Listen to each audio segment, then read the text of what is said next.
In this short video, I'd like to walk you through the process of solving this rational equation.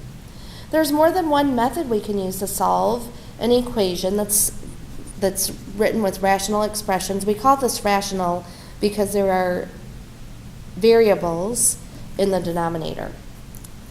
But the method we're going to use is, number one, we're going to get a common denominator.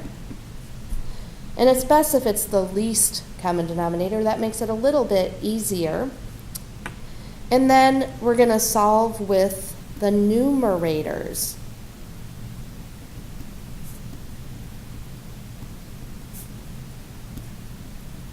And that's because of a fraction property that tells us once these denominators are all equivalent, we can focus on the numerators alone. If the denominators are all the same, then this equation relationship will hold if the numerators work in the equation. Let me show you what I mean by that. To start with, for a common denominator, it looks like we'll need an r plus 7 and an r minus 1. So our first fraction has the entire denominator, but this second fraction needs an r minus 1 to build the common denominator r plus 7, r minus 1. The second fraction needs an r minus 1.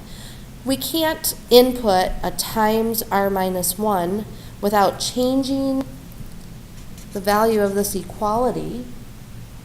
So what I'll need to do is, when I multiply the denominator by r minus 1, I'll need to also multiply the numerator by r minus 1. So really, what I've done is just multiplied by 1. Now r minus 1 over r minus 1 is just another way of saying 1. Doing the same thing to this last fraction, we can see that the r minus 1 is missing an r plus 7. So I'll multiply by 1, thus I'm not changing the value of the equation. I'm not changing the relationship of this equality because I'm just multiplying by the multiplicative identity, which is 1, in the form of r plus 7 over r plus 7. But we can see now that we have a common denominator. R plus 7, r minus 1, r plus 7, r minus 1, r plus 7, r minus 1.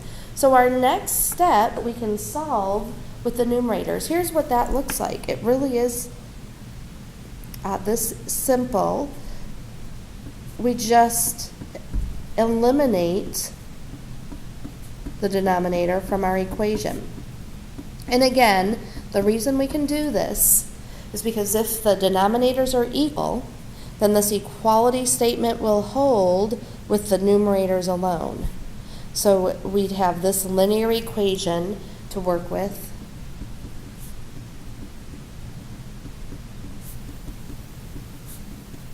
It's just a basic linear equation at this point.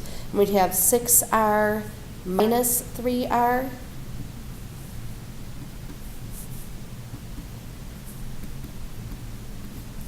and it looks like a negative 2 minus 4 is negative 6.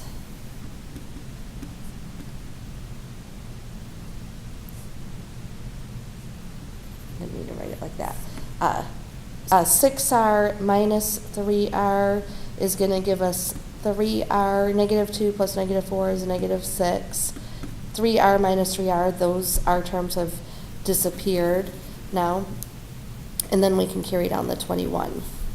Adding 6 to both sides gives us 27, so 3 times r equals 27. Dividing by 3 gives us the answer that r is equivalent to 9. Now this is a rational equation, so we do have to check our solution for any extraneous answers. And so we need to go to the original equation, replace the r with 9,